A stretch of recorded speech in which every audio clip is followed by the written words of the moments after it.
Say what's wrong, my longtime friend. Something bothering you.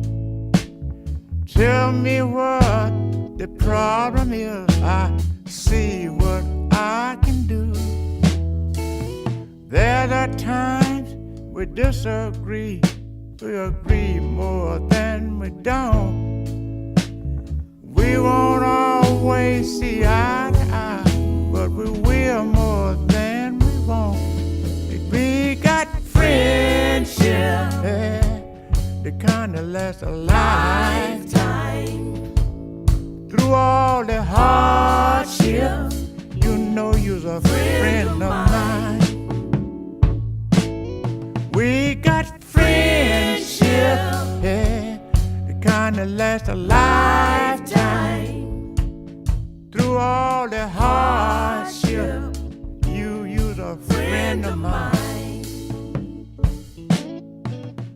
If you're on the street, I'll take you in. If you're hungry, I'll give you. It makes me feel mad, angry, sad, depressed, and disappointed at the same time.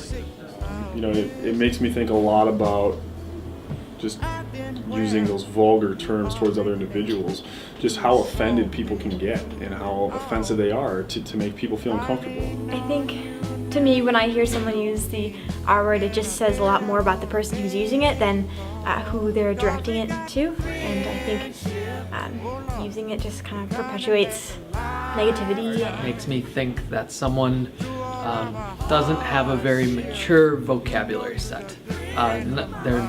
They reach for things that are easy. Makes me feel sad and ashamed of myself.